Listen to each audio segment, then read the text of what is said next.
going on 29 years, so I can retire in 2 years. Yeah. So I've also been a high school football coach for going on 35 years. Awesome. Had a lot of it. Sanders making me say this. I've had a lot of success as a coach. I've won 6 state championships. But over 30 kids have gotten scholarships. I've had one valedictorian, which I'm really proud of. So when I talk, I might talk about my team or I might talk about my school too, as well. But yeah, thank you. I know it's, like I said, I know it's hard getting up on Saturday. We have a big night tonight, which is fun. I mean, last year I went. So, but it's just amazing me because I was sitting in the back corner last year, and and that's the first timer now I'm up here. But I could have been like you at your first conference.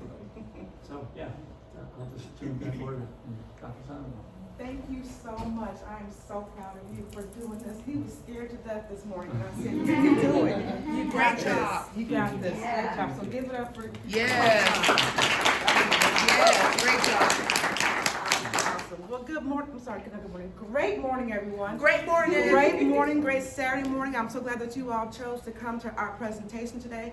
We put lots of hard work into this, and I want to make sure that you walk out of here with something that you did not have when you first walked into these doors. It is my job, not my job, it is our job today to make sure that you are learning something that you did not know, that you can take back to your communities and do something powerful with. So we're gonna talk about leading without limits, how 2 educators who stutter, that's the important part, we stutter, but we still shape culture, confidence, and champions. I want to talk about the power of stuttering for a second. I struggled with this title because for years I did not think that my stutter had power. I did not think that I could transform schools, office buildings, meeting rooms with the way that my voice sounds.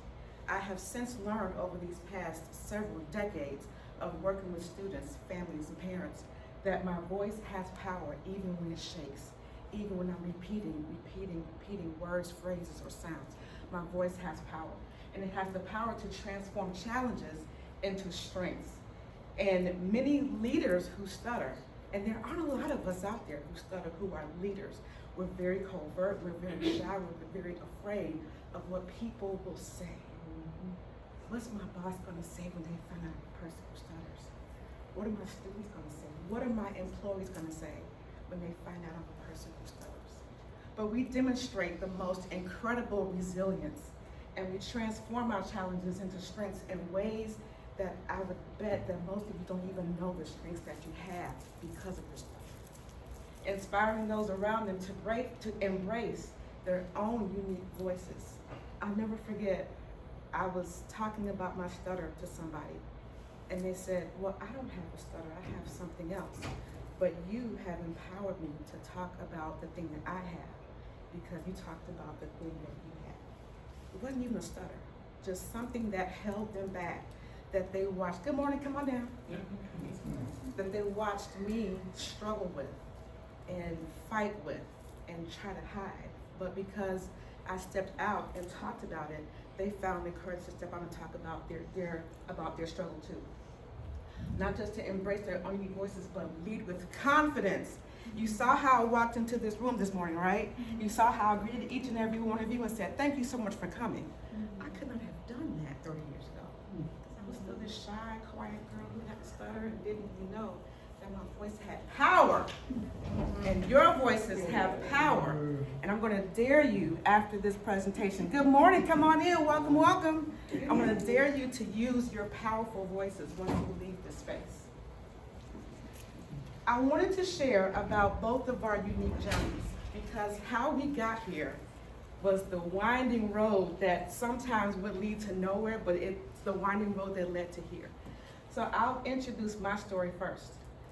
My grandmother was a person who stuttered, but because she was born in 1925 and she was a black girl in St. Louis, Missouri, there were no resources for her. There were no role models for her.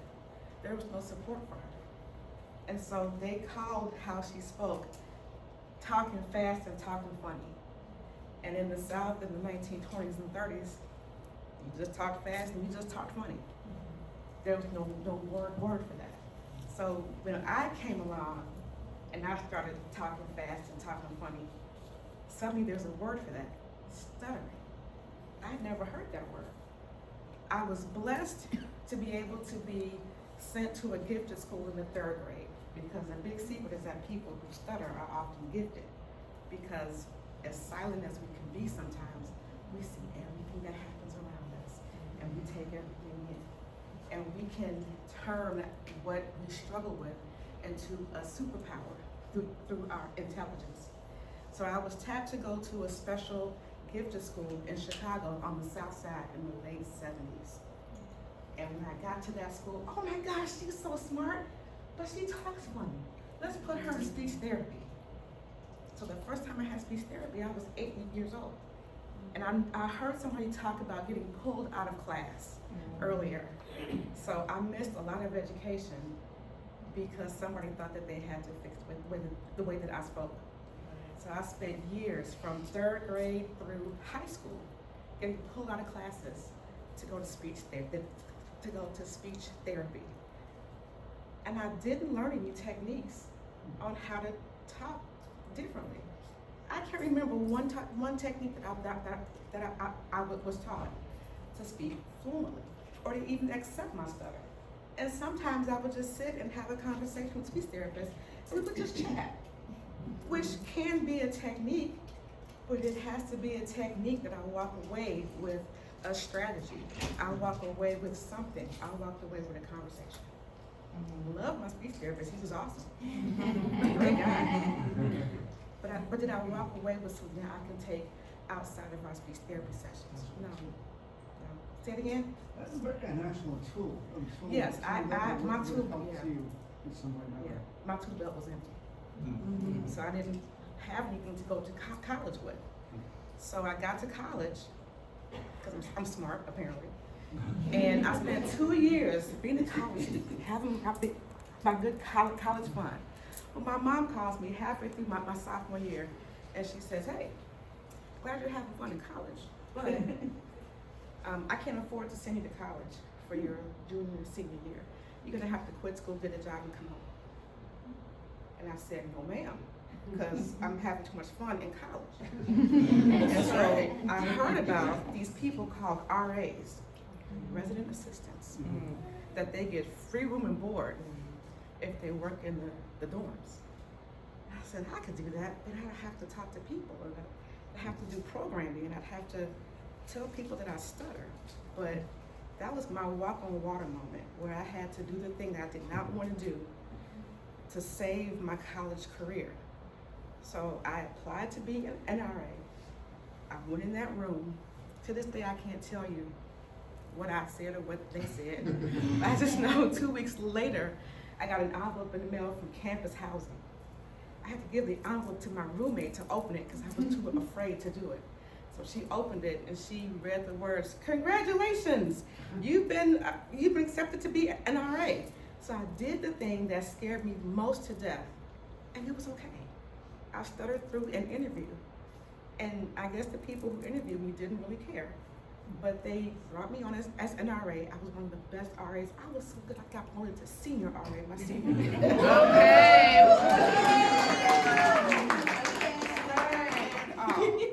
So there is power in my voice, but I didn't realize it yet. I didn't know how powerful my voice was yet. I just thought that I had gotten a lucky break.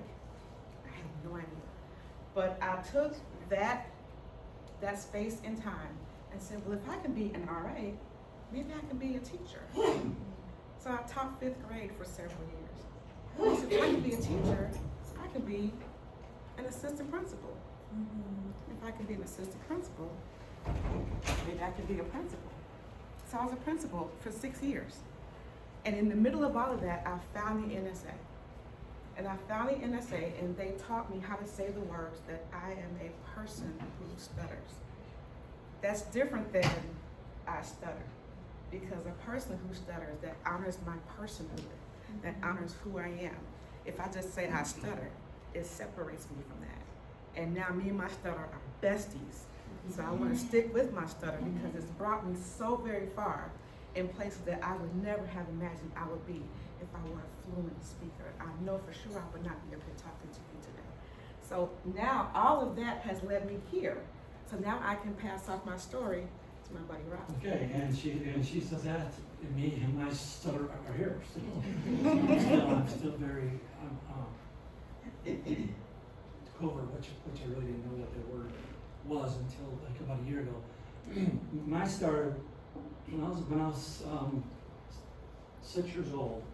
Okay, my dad's a doctor, and I had to get my tonsils out, and I knew, and they came out, and I thought, okay, I'm gonna do my tonsils out, and my speech will be better. Well, that didn't happen. Okay, so then I went through most of us went through the whole time. I mean, back in our day, if you had to go to a speech class, I just know this because I work in education, it's kind of like, where back in my day, it was, they would do like at the door, they wrote a speech.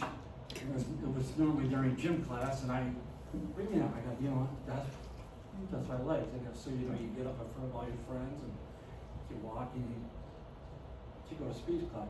Well, I had therapists, and any SLPs in here? Okay. I had SLPs all through. Well, my junior year of high school, for the first time ever, I got a male. It's nothing against you females, please no. But he was a jock, just like me. He was a runner. I ran track, blah blah blah. So it was somebody who I could relate to, and it was to us, to the fact that I go back my senior year, and I walk in and he's not there, and I, being a full-headed senior, I just sat there. I wouldn't talk to him. So they ended up subcontracting this guy, and so the next time I came back and he told me, he said, I told him that you wouldn't talk to him. So that did that. From there, I ended up going on to college. I knew I always wanted to coach. I always knew I wanted to be some part of athletics. Okay, but Simon says, our breakthrough moment. My senior year, we had our capstone class, which you guys know is your last class you got there. Well, I had to give a presentation. Of course, I didn't sleep for 3 nights, and you're up and oh my gosh, what am I gonna do? Well, I got up and I remember I got a 100 on that, and I was like, whoa, okay, I just, it was something that, one of those days where I was just, falling. But I went from being a kid who couldn't say his name to that to now. So, but how my coaching career started was, I ran track in Indiana for a year, got injured, went to a smaller school in Michigan, and decided, hey, I want to coach, I want to help young people. But I was like, well, but I can't talk. I was like, I don't care. So I started out as low as I could possibly be to become an assistant freshman basketball coach, and then I just gradually moved up. And I know that kids, knew at the time, but I didn't care. It was like, my whole thing is I don't let it define me. Okay, I never let it be anything that came back. And my dad was always very encouraging with that. So that's kind of. So I went through schools there with that. I jumped on to a school as a security guard. I've never taught. That's kind of weird. I've never taught, but then I worked my way up into the administration level, which is where I'm at now. But I want to ask real quick: is there anybody in here that's an educator? Oh, okay, good. Any people who have kids who stutter? I'm sure. Okay, I just want. So my title is I'm a middle school dean of students, it's funny because dean's a hard word for me, and I'm a dean of students, but I'm a defensive line coach. So, some people, I just say, I'm the assistant, and then I say, I'm a line coach. And then you get there with that. But, yeah, so that's how I pretty much have developed. I met Dr. Sander during COVID, I think, on a Zoom meeting. And we've hit it off. I consider her a very dear friend that has helped me in a lot of ways. So that's what. Awesome. So let's talk about embracing challenges as leaders. As you can see, we both are in positions to lead not only students, but we are leading adults as well. So we each have our unique struggles and triumphs, as you've heard some of those, due to stuttering. But we will illuminate the transformative power of vulnerability by sharing our biggest challenges, encouraging others to embrace their challenges as strengths. I will never forget the day that I revealed to my school family that I was a person who stuttered. It was my final year as principal, and I had just come back from the NSA conference, and I was super excited because I always leave here just full once I go back home, and I can do anything I want to do with my stuttering. And so I wanted to let my school family know that I was a person, that I am a person who stutters. And I was super nervous leading all the way up to that moment. But when I stood in front of my school families, and I'm picturing it in my head right now, it's so crazy. It was right before the school year began, which I knew would be my last year. And this would be my 6th year. And I stood in front of my school families, and I mustered up my courage, and I put the t-shirt that I'm wearing on in my head so I can just say the words. And I got up there and I said, I just would like for you to know that I am a person who stutters. Thank you very much and have a great rest of your day. And I didn't know what to expect. And some people were like, great, thanks, have a good day. And they walked away. And I was like, wait, I just bared my soul in the back. That's all that you got? And my kid said, Dr. Russell Smith, we know, it's okay. Okay, bye. And so I had all this buildup for nothing. And several families came up to me and said, thank you so much for being so vulnerable. I appreciate that you said that. I never knew. I couldn't tell. I'm thinking, did you listen to me speak? I have a very pronounced stuff. So I got all different kinds of reactions once I spoke my truth. But people didn't care. People know. People know who you are. People know what you can do. And people love you anyway. The stutter is not the thing that defines you. The stutter for me was the thing that was just part of me. It just made me more Sandra. That stutter makes you more who you are. So I learned that challenge was not really a challenge. I made it a challenge myself. So how you stutter as a leadership asset? It's not a limitation. It enhances leadership by fostering empathy. We talk about empathy all the time, but do we really give it? Do we really know what that feels like? Have you ever given or received empathy? Sometimes it doesn't feel like empathy. Sometimes it feels like pity. Sometimes it feels like shame. Sometimes it feels like, oh, you poor thing, you have this thing where you have trouble speaking. What's wrong with you? And that doesn't always feel good. It doesn't ever feel good. But when you are able to foster that empathy, resilience, and authenticity as a person who stutters, it just, as a kid said, it hits differently. Go ahead. Yes, and then my feelings on that are, I've really, so this is more of the school administrator in me. I think stuttering has really made me a better listener. Okay, it's given me more empathy. I mean, empathy over the authority. Okay, how can I help you? Because I can listen better. I'm not always having the ideas, because I know in the leadership role, a lot of times you just want to solve problems, but good leaders listen. And I think that by us being blessed with a stutter, it helps us listen. I mean, empathy over authority, right? No, Yes. So that has really helped me. Dr. Simon said that she's admitted to, or that she was open to her staff. I've not been. Matter of fact, I will have a picture with me with this. And this will be, you know, you guys in education areas, you all know that first day you go back and you gotta share what you did in the summer. We all hate that day, but I'm gonna talk about this. My football team also too, every Friday before the game, we do a thing called huddle. And we kind of meet in a room like this, and it's all confidential. Kids get up and they talk about things in their lives, okay, things, and then as do coaches, okay. And this is going to be a great opportunity for me to do that as well, okay. And then they're going to know. All right, so I just thought I'd share that. I'm still someone covert, but thanks to this woman here, she's getting me up. Okay, and this conference too.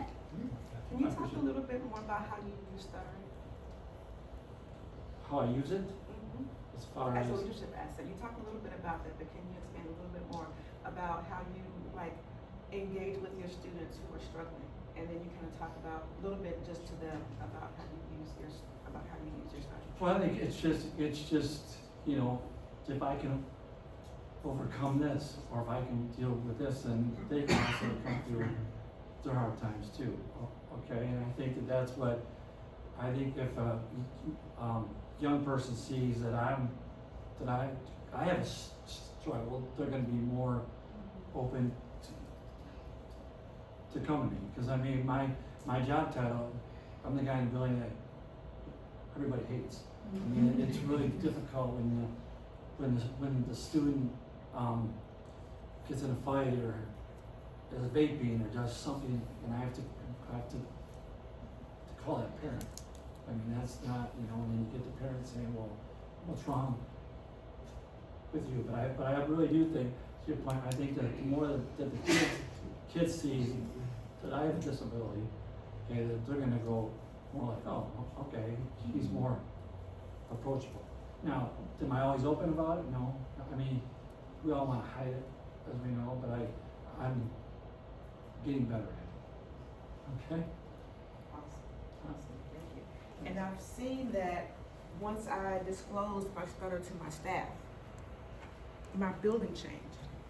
People were more willing to be open and to be honest about things that I knew about, because when you're the principal, people come to you and say, my husband has cancer. I may be absent from school today. My daughter tried to commit suicide last night. I might be absent from school today. I'm having a hard time with my mental health. I might be absent from school for a couple of days. They would tell me these things, but they wouldn't say anything about these things before I disclosed. They would just say, I'm having some family issues at home. But the specificity of their issues came about when I was specific with my issues. And it bred a sort of confidence that cannot be replicated unless you share those things with the people that you lead. Shaping culture through leadership. I shaped the culture of my building with my own authenticity. And because I was able, and being vulnerable is hard. To stand in front of 500 people and say to them the one thing that you are terrified that people will find out about you, that's hard. But on the other side of that, I don't have a word for that. The other side of that is, I can think of some words. Refreshing, unburdening. What's another good word when you just like, relief. A relief. Relief. Yes, relief. Yes. Like now they know I can stop hiding. Freedom. Freedom. That's the word. Freedom. I no longer have to hide the person that I am to appease somebody else. And I was never raised to hide who I am. But that part of me, nobody else in my family except my grandmother could understand what that felt like. My mother couldn't give me that. My father couldn't give me that. My grandmother couldn't give me that because she didn't have it. I had to give that to myself. So I give you permission. It's not that you need it, but if some people need permission, I give you permission to be everything, all of who you are. encourage vulnerability and openness. I did that within my teams. I had a school where it was K through 5, and my kindergarten team was wrapped up tight. They had everything that they needed to know. They were popping. My 3rd grade team was a hot mess. We had a veteran teacher, a brand new teacher, and a teacher that did not want to be there. How do you foster empathy and vulnerability and openness and culture with people who don't like each other? So I had to help them to figure out ways to work together. And one of those things that I did was I was vulnerable with them. So when the leader is vulnerable, it encourages the people that you lead to be vulnerable as well. Model confidence in the face of adversity. I'll tell you a funny story. Maybe it was funny to you, it was not funny to me. There was a dog that was loose in our back schoolyard during recess one day. I'm not afraid of dogs, but strange dogs kind of freak me out. Who did they call when the dog was loose in the back schoolyard? Dr. Russell Smith, we have a loose dog in the on the playground. So who has to go out there and get the loose dog? The person who does not like strange dogs. Me. Right. So this has nothing to do with stuttering out the outside, but the fear that I had going to go get this strange dog. I was like, oh my God, I can do this. So I took my nice little scarf that I had. I went and got the dog and walked him away. But the whole school watched me do it. So even though it wasn't about my stuttering, it was about me being brave in the face of adversity. And that was just one aspect of me being brave with this he was a nice dog at the end. But I was scared to death to approach him because I didn't want to get bit. But all the kids were like, Dr. Russell Smith, you're so brave. You went to the dog. And I'm like, I'll take that. I will take that bravery. But modeling that confidence, it changed our relationship dramatically after that. And then creating inclusive environments for everyone. Everyone wants to feel like they're special. And when you're a leader and you go up to a person and say, I like that presentation you did. Good job. People go, oh, right. That's Somebody right. said I did something good. Yes. And it can just be something small. But when you are a leader, people want to know that you see them. People want to know that they're important, that they're special to not just you, but to the entire team. You want to add anything else to that? Yeah. If I could, with stuttering, one thing I try to do is it's so easy now to just send someone a real quick email. Hey, I walked by your classroom today and I saw this, a great job. It's so simple and that doesn't to do with any type of speech or anything. One thing I did, because educators in here, you guys all like food. One thing I did this past year was I bought a bunch of bananas and I put them in their mailbox. And I said after school, meet me for a stand-up staff meeting, which everybody hates. They hate them or they think it's something bad. So what I did is I went out and got a bunch of ice cream and whipped cream and stuff too. Well, what we did is we have banana splits.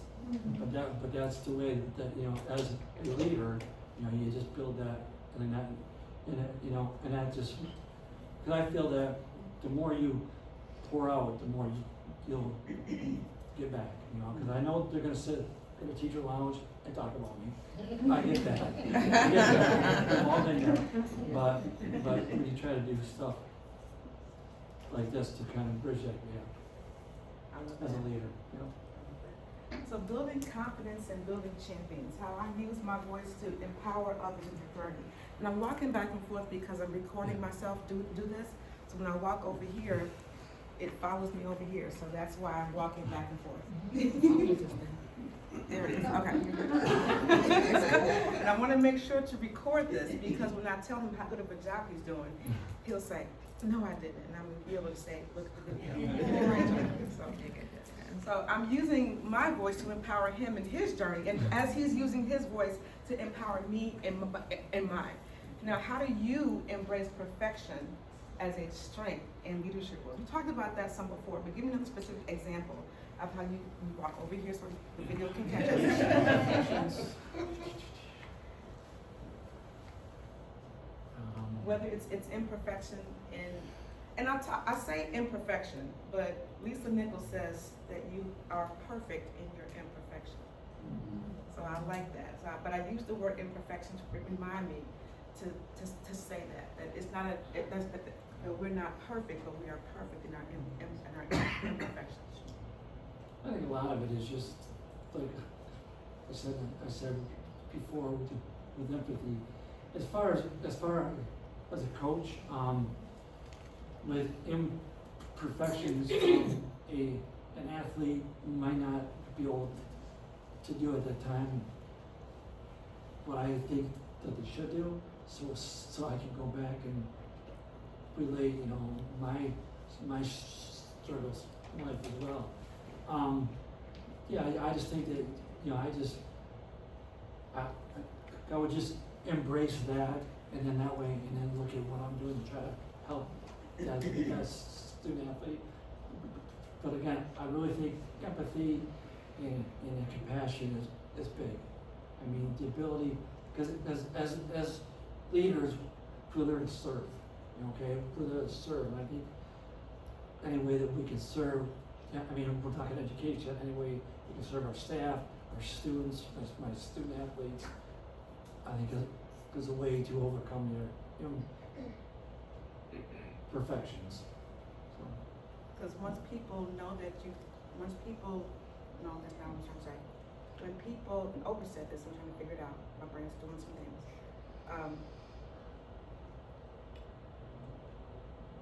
I'll come back to it, my brain's not functioning right now. I'll come back to it. It was something about when people know that you care, they don't care what you know. That's, yes. That's it. Okay, thank you. Yeah, people don't. Good job, Brain, good job. People don't care how much you know, they want to know how much you care, and that's a motto to live by, and that's what I've always, okay, because no one's gonna care what you have to say until they know that you care about them, okay? I think that's a real good leadership quality. Absolutely, and that's how we both use empathy to foster that. So limitations versus strengths. I'm not gonna spend a lot of time on this one, but common limitations are many people who stutter experience fear of speaking and self-doubt, often being held back in leadership roles, which can hinder their effectiveness and willingness to lead. How many of you have ever been in a position where you were offered a leadership role and you turned it down? Okay, good. I'm gonna challenge you. Next time you're offered a leadership role, say yes first and worry later. Because if you spend all that time perseverating, that's my good $10 word, perseverating about, I can't do this, but what if they ask me to do that? But what if they say do this? I can't do that because I'm a person. Stop. Who you are and what you have to bring has been noticed by the people whose job it is to notice those types of things. Say, I'm a person who stutters, and I will do the best damn job you've ever seen. I challenge you to do that, and I'll give you my information afterwards, so I want you to come back with your stories to tell me what that looks like for you. Question.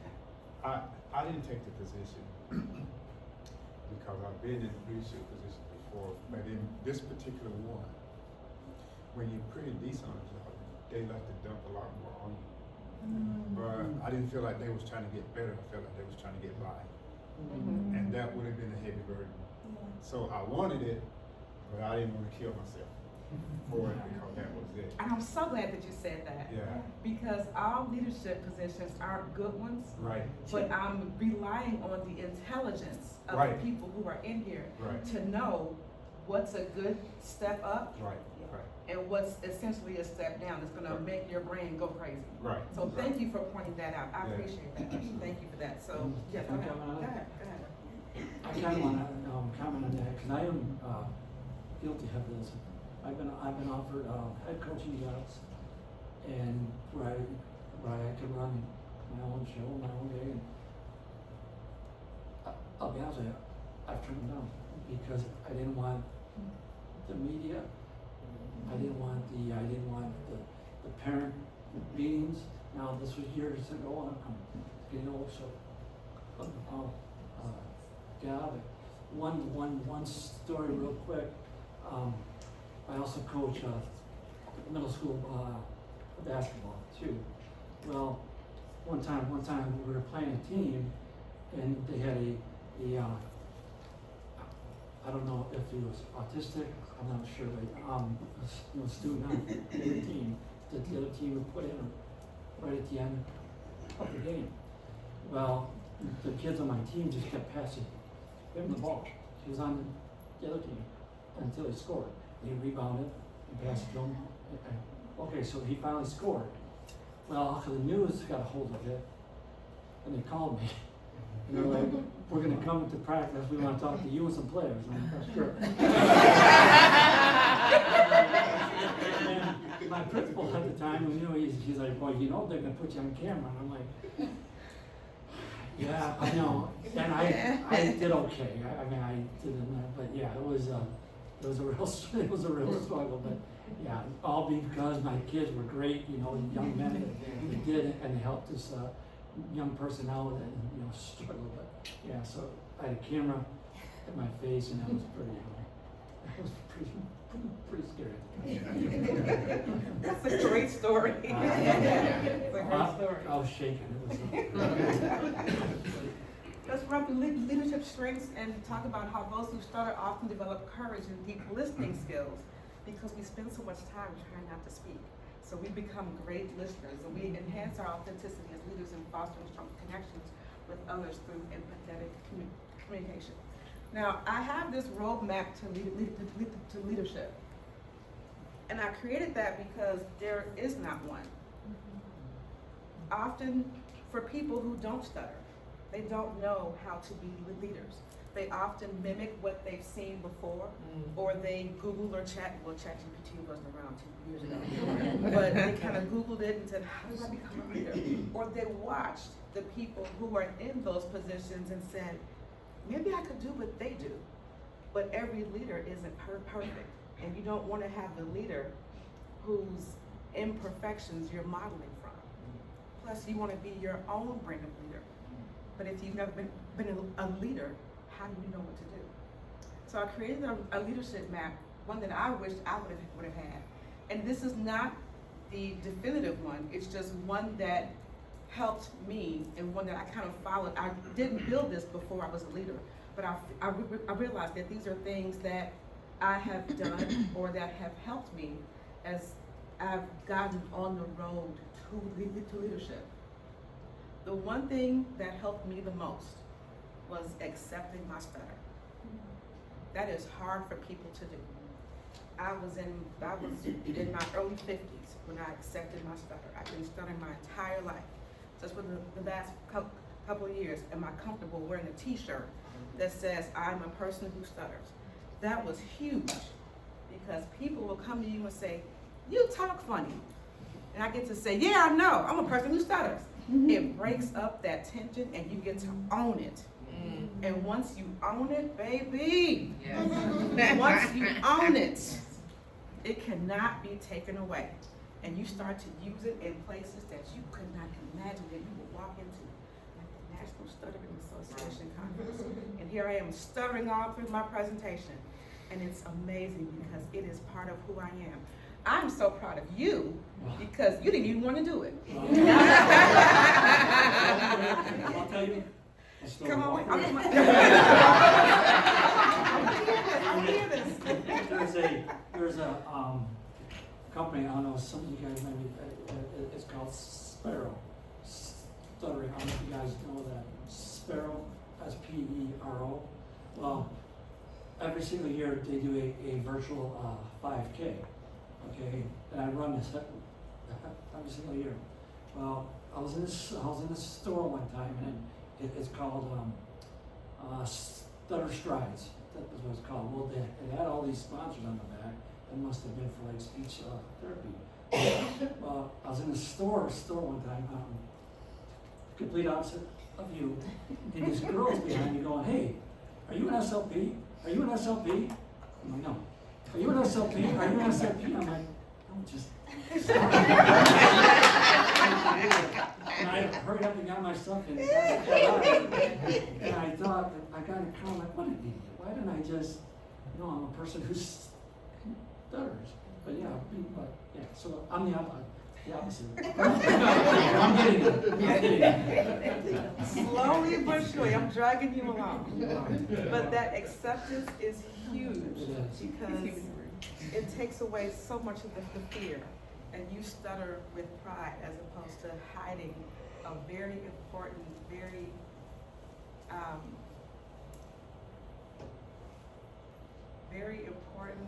very special part of who you are. Only 1% of the world's population stutters. Only 1%. So we are part of that 1%. We're amazing. Go ahead, Colin. This, you call this math, but is this like a sequential? It is not. Okay, that's It is what I was not. wondering. Thank you for pointing it out. This is not sequential. Okay. I started with acceptance because that's where my road started. But some people don't get to acceptance until the end. I guess what I meant by sequential, meaning like, is this at an area that might be easy in some way or another, or going to an area that is difficult in some sense? This is how I laid it out, Uh-huh. but you can take pictures of both of the slides that have the map on it and you can move everything around. I Some see. people put their acceptance at the end, some people put their acceptance at the middle. Got it. This is just how my map was, Mhm. because literally once I came to my first interstate conference and accepted my stutter, everything else just came right along with it.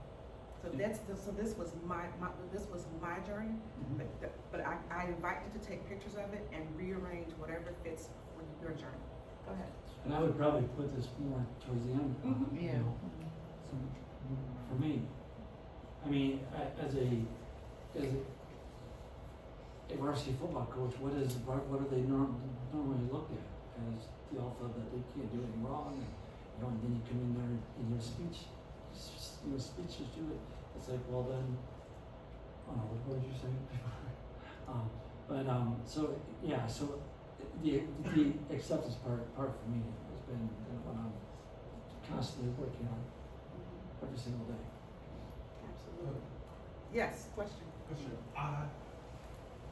I would be interested to hear more about the adversity aspects of that, because I'm in the corporate of America, and like if I do have like a speech and blog on on the phone or online in the Teams call, it's an opportunity for people to talk over me. I've had instances where I'm like, please don't talk over me, it's my turn to speak. You know? So I was just curious throughout your career, how has the adversity, or have you had those instances where you're like, hey, Oh, absolutely. this is me? Mhm. Please. Yeah. Before I was comfortable saying I'm a person who stutters, people would talk over me and I'd get pissed. Yes. But I didn't know the words to say, I'm a person who stutters. You may hear me repeat words or sounds as I'm speaking. If I'm in a block or if I'm stuttering, I would love it if you would let me speak. Sometimes it's just telling people, it's giving people instructions on how to work with the way that you speak. You aren't apologizing, Right. you're giving instructions, because people do not know how to interact with people who stutter. I still have a cousin who finishes my sentences for me. Oh. And I've told her, please don't do that, I'm not 5. Yeah. But she keeps continuing to do that because she thinks that she's helping me. Yeah. So I can't get mad because she wants to help, she wants to support.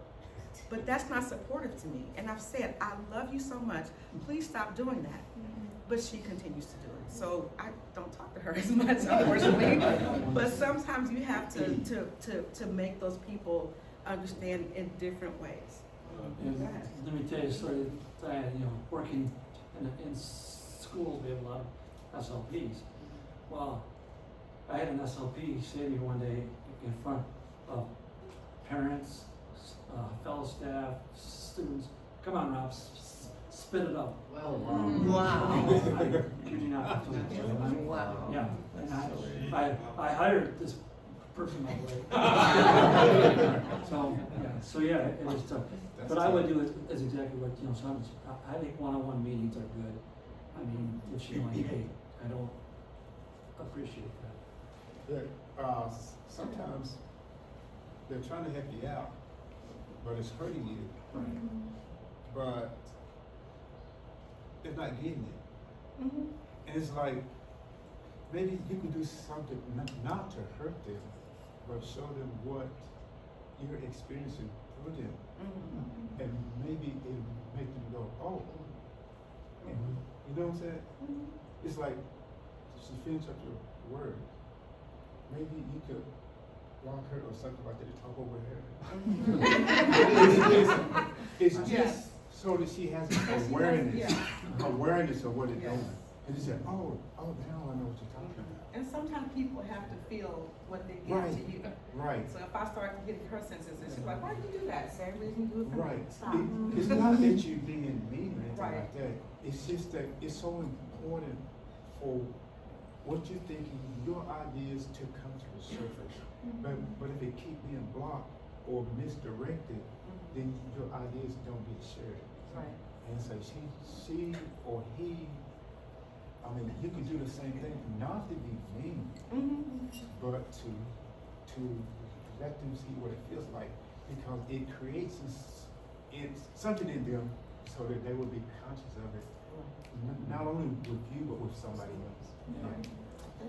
I had a principal too, one time, we had a relationship where he could say stuff to me, where it was okay, no big deal. But he ended up getting, hearing aids one time. Oh, wow. And he said to me, he goes, man, Rob, you have no idea how frustrating this is. Yeah, I have no idea. So, yeah, it's on the same thing. So I finally looked at him, I said, well, try to talk. And he looked at me one day, he's like, yeah. You should get t-shirts. Well, speak no evil, hear no evil.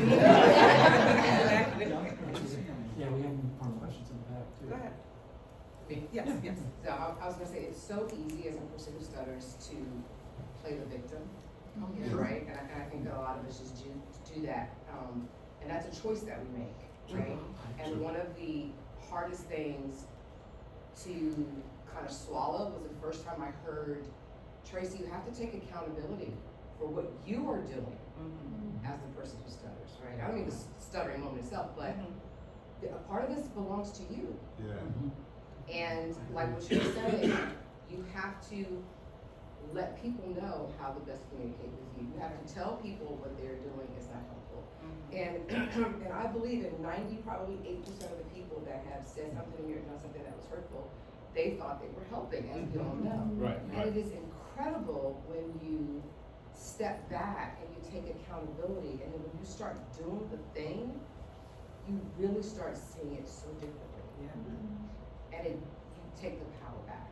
I love that you take your power back. You take your Yeah. power Yes, That's good. I love that. Yeah. I love It's that. real, but it's so hard to do it. Mhm. So you have to do it. It is an action. And everybody thinks, I'm not ready for that. But ready is not a feeling. Ready is an action. Yes. And until you do it, yeah, you're not ready. So, but ready is, you have to do it. And you have And to it feels do it horrible. scared. You Yeah, have you to have do it. to do it scared. There's no way around it. You have to go through it. Thanks for that, Tracy. Had a question in the back? Yes, ma'am. I don't have a question, but I just had a comment. It seems like some people have, Okay. don't see acceptance in that position. Mhm. So what I was gonna say, I'm not a person who stutters. Mhm. I've just been around for about 40 years. Been married to somebody for 39 years. So what I notice is that sometimes people get so busy being active and doing that they don't take on acceptance head on. They're just busy doing life and enjoying life and going places. And then so it might be later that there's like a little, and it may not be like a big blow up moment, Right, but there's right. just a quiet like, oh, Absolutely. And that's it. So it looks different for everyone, so don't be bothered by the order of things. Perfect, thank you for that. Yes, ma'am. Oh, So on that, I agree with that because, in my role, so right now I'm a public library branch manager. Before that I was the lead law librarian. Before that I was a reference and outreach and all of that.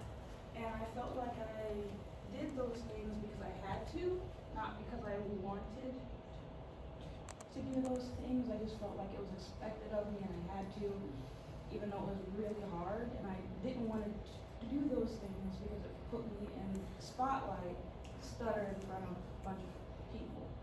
And I wasn't at the acceptance stage.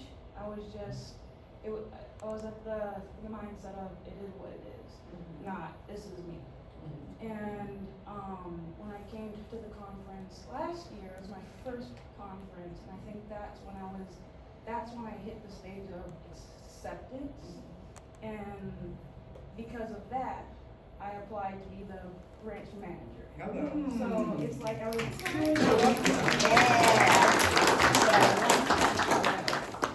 thank you for sharing that. towards the end, the acceptance was towards the end. Awesome. Pass the mic on. I just have a quick question also for you. Yes. A lot of times in my job also too, if I tell a person I have a stutter, then right after that they go like, oh, I'm so sorry, I didn't mean to to do anything, and then it ruins that relationship between him or I, because at that point I feel like he thinks of me some type of way. So how do you click in your head that to not allow that to ruin your relationship, but to allow it to just be he doesn't know that I have a stutter, so I need to accept that also. Okay. So, let me be you, and I'll tell, you tell me, do a role play. I'm gonna tell you that when first you started, and you say, I'm sorry to hear that. Evan, I'm a person who stutters.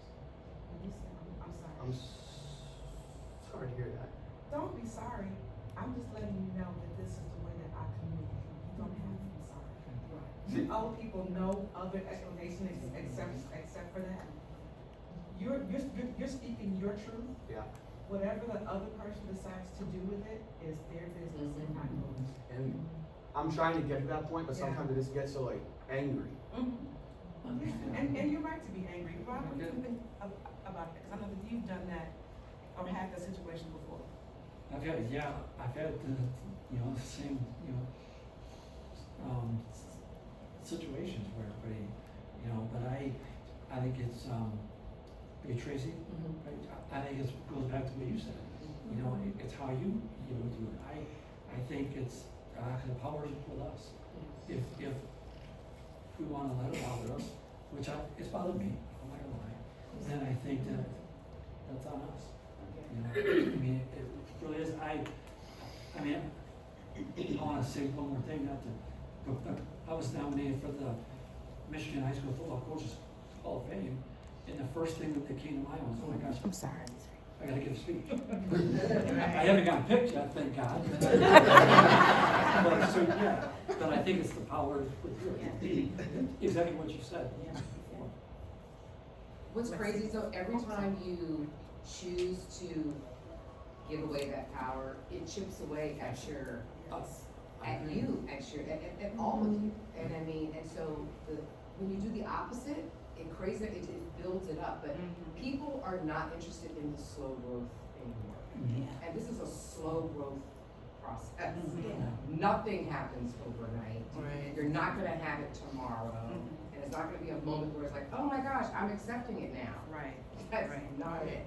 It takes the little moments. Yes. Your experience, your experience with your job, and then whatever, and it builds, and then one day you're like, oh my gosh, look at me. And then you look back and you're like, I couldn't have done that last year, 2 years ago, whatever, and then you look forward and you're just like, I don't wanna go back to where I was, so you just keep kicking the can, right? And then one day you're just set free from it. And then you wear a t-shirt. And That's yes. I love that. I love that. Lexi. I have my master's in school like counseling, and I've been like interviewing for a like full-time job, and like school districts are very like political, so it's a very like first round interview, second round interview, and then whatever. And I've never really gotten to the second step of an interview where it's more of like the like presentation side of things, and like that's where I'm like most confident. And so when I like go into the like first round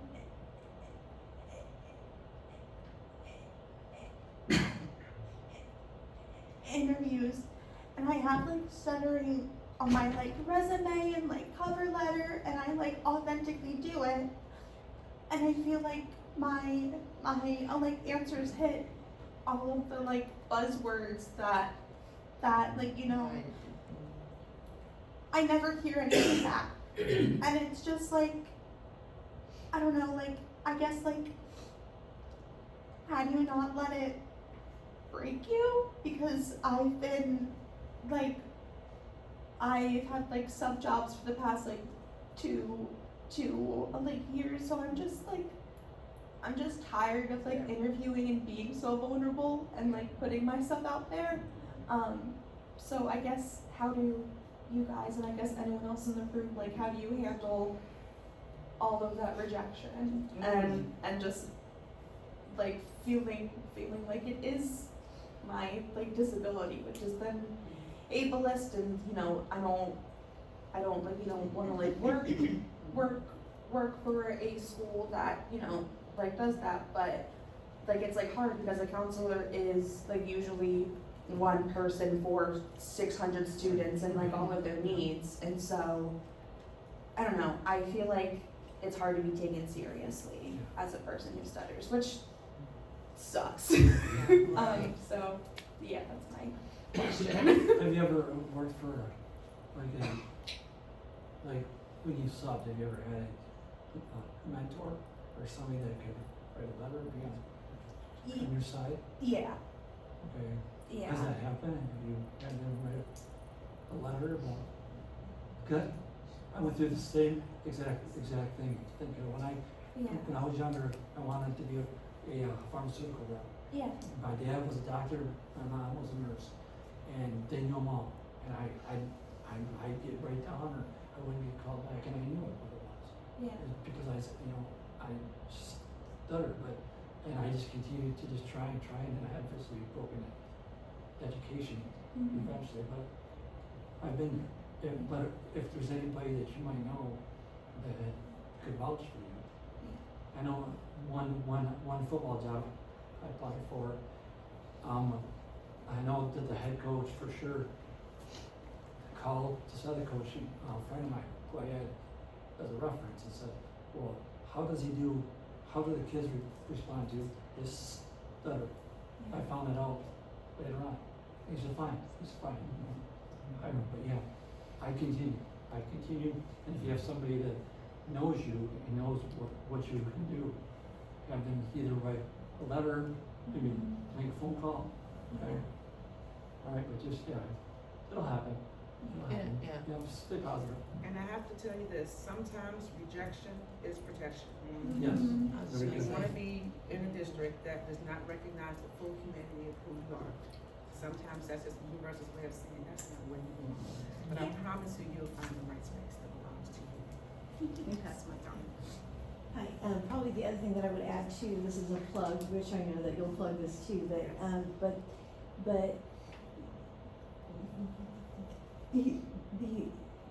the NSA also has the We Stutter at Work committee, and you can do practice interviews as well, which I think really does help. You can get Yeah. some feedback and just, again, just gain the confidence. So just a plug on that, but, and in fact, I'll take that later. But then the other thing is I wanted to actually make a comment about your question about, when you're like in a Zoom meeting as well. I'll just stand up so I can see. So the other thing I would say is I just think that no matter if it's a stutter or if just people are talking over people in general, the one thing about Teams or Zoom is that there is the raise hand, right? So I mean, I would also utilize some of the tools that exist already. There's also the chat as well, saying, excuse me, I'm not done, or whatever. And again, it doesn't matter if it's a stutter or just, again, people are just talking over people. But also as leaders, kind of going back to this, I think it's important for leaders to make sure that they are facilitating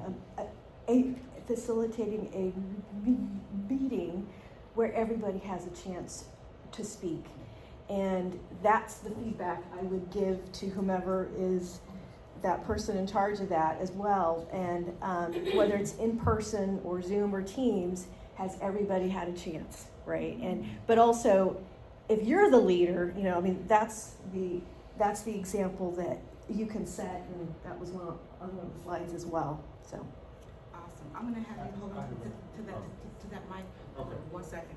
I'm gonna run through the rest of these. I can talk about these afterwards. That's my QR code. But I wanna embrace the knowledge in this room first. Because there are my younger folks and my older folks, my veterans, my non-veterans, my first timers, my 45th timers. I want to maximize the knowledge in this room and give us an opportunity to speak. That can wait. I can send that to you, but I want to pass the mic because I want people to have the benefit of the probably thousands of years of knowledge of stuttering and SOP-ness in this room. So if anybody wants to, you want to speak, you're first, and then you were second, and then you were third. I'm gonna have you pass the mic to him first. Go ahead. One thing about feeling overpowered, and I always root for the underdog. It's like you mentioned that there may be 500 kids, and you're the only counselor in the school. I think you have to be proactive. You have to be proactive and set up systems like you can reach out to the teachers, identifying those kids who may be very challenged in different areas or whatever, and you pretty much recruiting the teachers to be a part of your team. And then it's like you can set up situations where you can begin communicating with the kids before things happen, because you want to have something in place, and then you recruit the teachers, and then the principal also. You can make all of them a part of your team, so that you don't feel by yourself. And then be proactive, have a system in place where you can talk to the teachers maybe once a week or whatever. And you also want to own the place where you work at. Walk the halls or whatever because that's your territory. All right? And it's like when the teachers see you walk in the halls, own your space, then they're more likely to help you be a support for the kids because you're outnumbered. All right? But you're not outnumbered. You're not outpowered either. You just have to use the resources that you have in your systems, okay? Awesome. Thank you.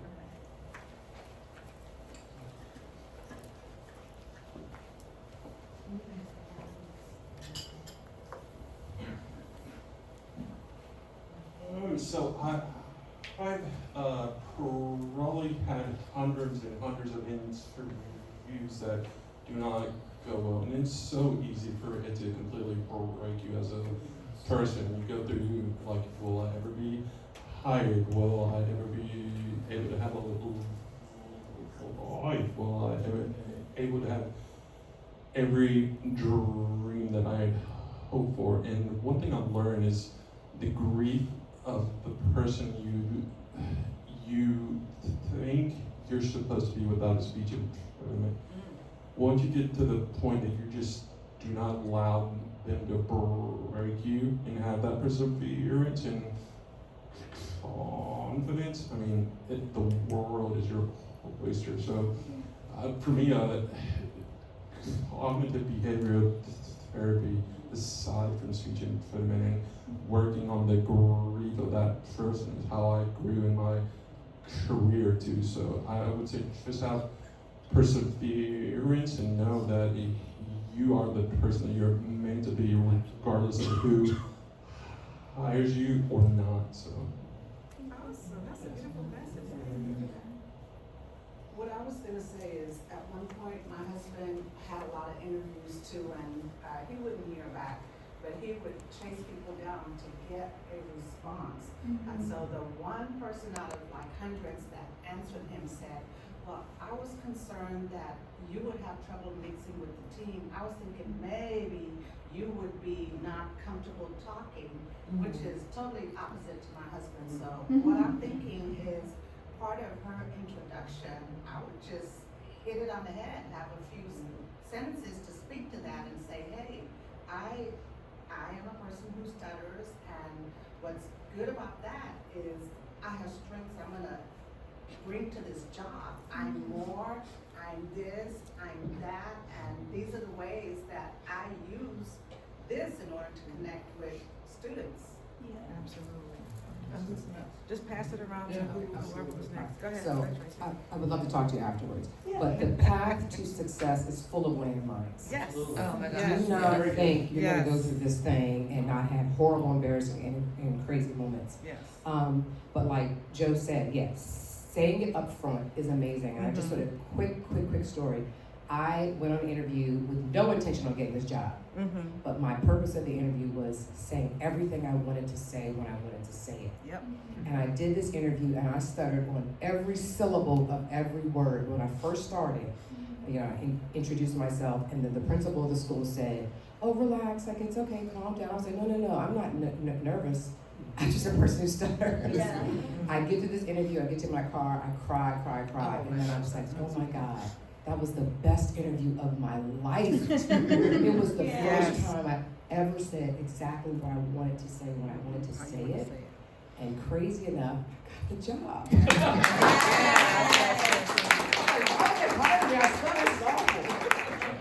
job. But your authenticity, Right. your willingness to be your full self shone through. And the other thing too is, I lost my train of thought. Oh, yes, you were next.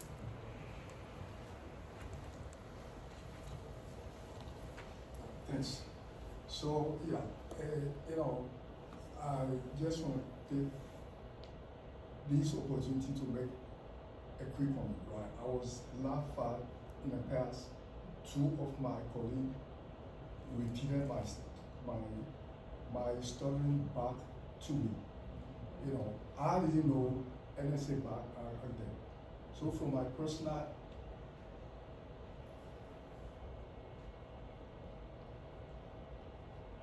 experience, whoever will laugh at stuttering is incompetent, right? So I always keep that in my mind that stuttering is not equal to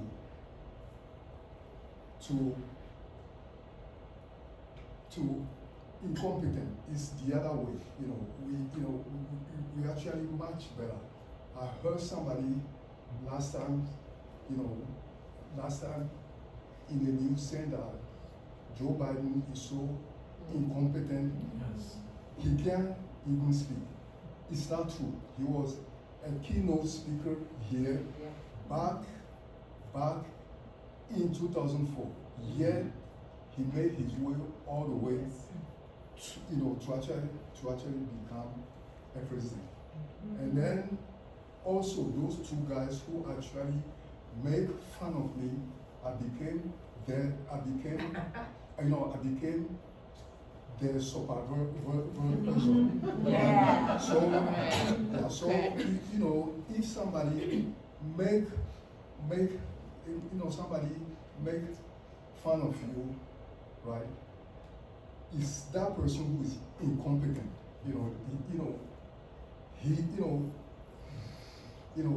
He's trying to find a way to hide his shortcoming by focusing on something else. And then for us, the only thing that they can use is our story against us, but it never worked with me and never. So that's something I just want to share with you. Thank you for that.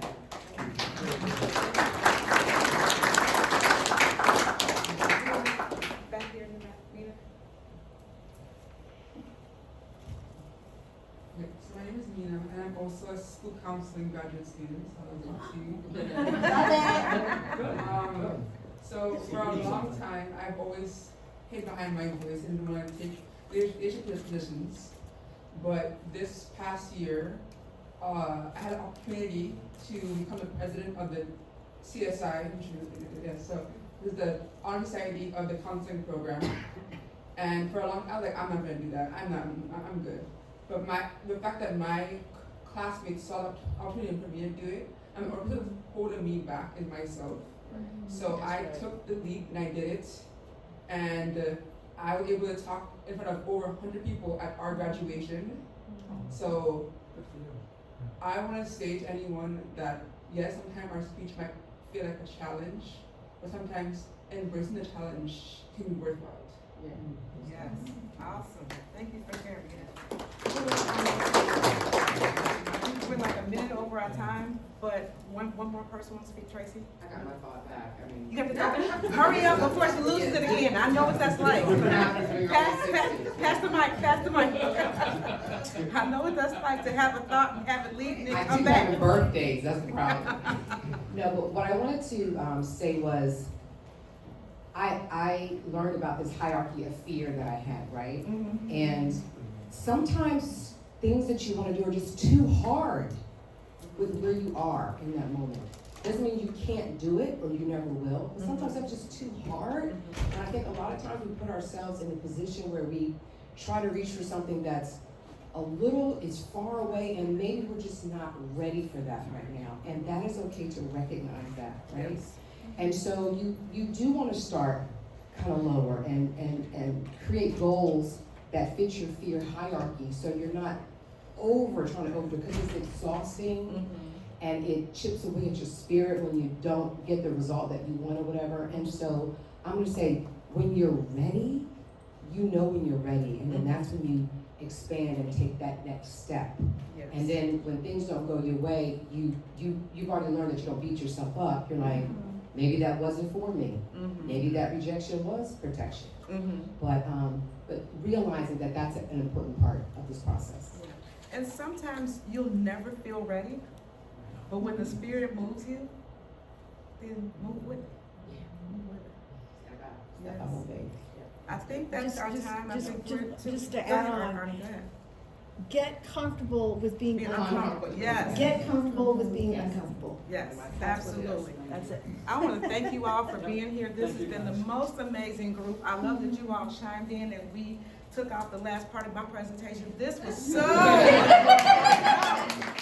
was so much more important than whatever I had to say up here, because I'm using the collective thoughts and processes and experiences of people who are walking that walk, walking that talk. So thank you for your vulnerability. Thank you for being willing to listen to our stories, and thank you for chiming in with your own stories, because that's what this is about. This is the community part of it. Please do not walk out of here without somebody else's information. This is the group that you want to connect with and stay connected with. I see 50 people in here whose names I know, because I have cried with them, I have emailed with them, I have Zoom called with them, I have talked to them late nights here. So please connect, because this will become your tribe. Yes. That's my information up there. That leads to my website. So if you get like a little note that says go to the webpage, click the button, that goes to my website. I am now an author, educator, and speaker, and I want to shout out not just my book, Limitless Leaders Leading Beyond Your Disability. I also want to shout out DM Forker's book, War with Words. I've only seen DM through LinkedIn. but I made sure to follow him and connect with him, and to see him here right now is like, oh my God, I'm fangirling right now. Because I'm holding his book and I see him and his gorgeous wife, and he gets to come to my presentation. So this is how the community is built. When you put things out into the world, even if it scares the hell out of you, you end up writing a book, and then you end up meeting the authors of that book, and then you end up changing the lives of people who need to read your story. And I also want to shout out Gina Waggett's book, Scatman John. I met Gina at the NSA last year, and we had a whole conversation about this little book that she was going to write.